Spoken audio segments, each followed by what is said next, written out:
Somebody else who's been on the show a few times is Noam Chomsky, and he's somebody who's also talked about workplace democracy. I'm just wondering if you have read him and if you look up to him and have any thoughts on his work. Yeah, I mean, for me, it's a little bit like Bernie. I mean, except for a longer time, he has been a voice of criticism, an alternative, particularly about foreign policy, where I found what he had to say very interesting and very useful, but on a whole range of issues. He didn't have the fear, for whatever reason. Maybe he was a secure, tenured professor at MIT and recognized as a great linguist and all of that. So he was in a secure place. In a sense, I'm a little like him. In a sense, I've also been I've been a tenured professor all my adult life because I went to elite universities. People don't know quite what to make of me, that I should be a critic of capitalism, but went to school at Harvard, Yale, and Stanford. That's all I ever went to, these three fancy schmancy schools. So I have an ability to get an ear, have people listen a little bit. I try to be as fluent and as careful as I can. But I admire that he was, in that sense, a pioneer, saying what others feared to say or couldn't say, and opening the space. I like that about Bernie, I like that about him. They do it in different ways. If you want to, theoretically, I'm less of an anarchist than I think Chomsky is. I believe in organizations, I believe in working together, I believe in collective effort that requires an organization. If you asked me, you didn't, but if you did ask me, what's the single biggest missing element on the left today, I would say to you, it's not the consciousness, although we need to develop that. It's not the understanding, although we need to develop that.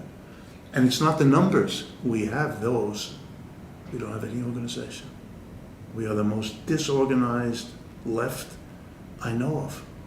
It is an amazing testimony, in my judgment, to the isolation, individualism, and ideological underdevelopment of the American left, that it cannot make organizations. Or put it otherwise, shrinks away, hesitates, skeptical, worried all the time that an organization will rob me of my individuality. It will tell me what to do. Even though you spend your whole life in a school or a job where you're being told what to do by people all the time. But when it comes to your volunteer political activity, you don't want that. Partly because you have to suffer it everywhere else. You don't want it here. This is a lovely idea, but that ain't gonna work. You're not gonna confront a system as organized as capitalism is by simply hugging it to death. This is not gonna work. You need organizations. It's possible to have organizations that are not oppressive. It's possible to have organizations that are not arbitrary. It's possible.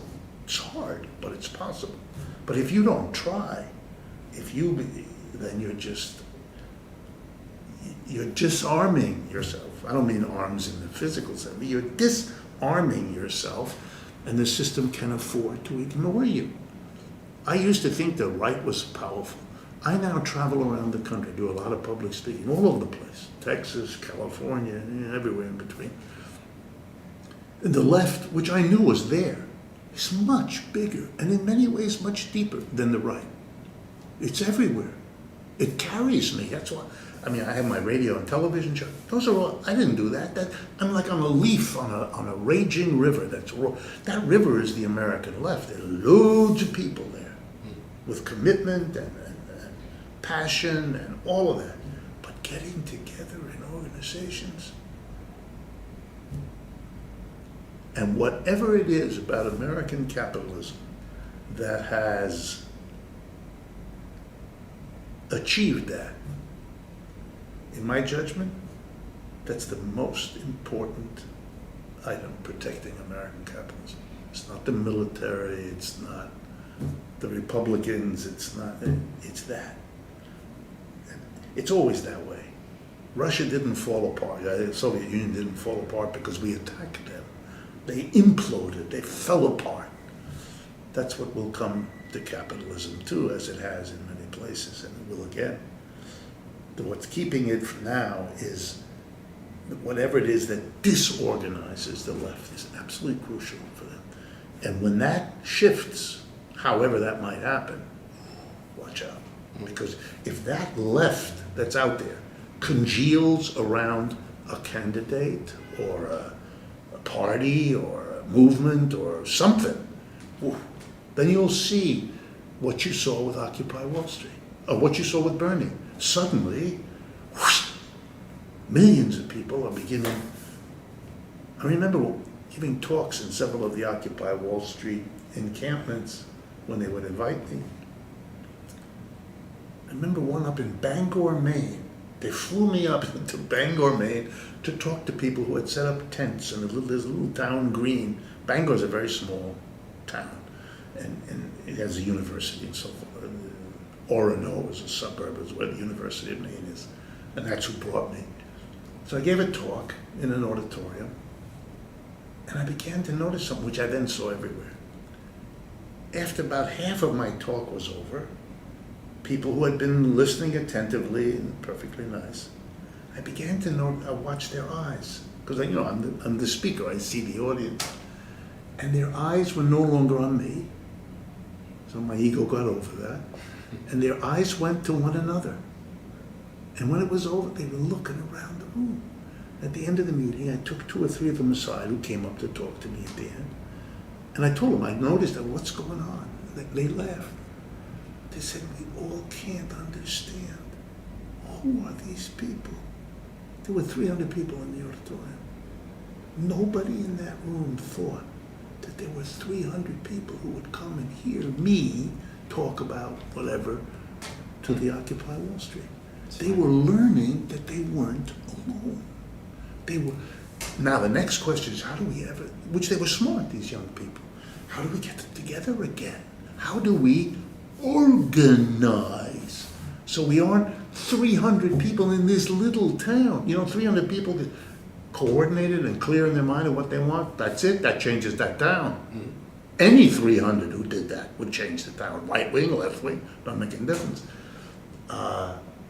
They all understood in a flash, in a way that no lecture and no book would have done. They saw what their problem was. They didn't have an organization.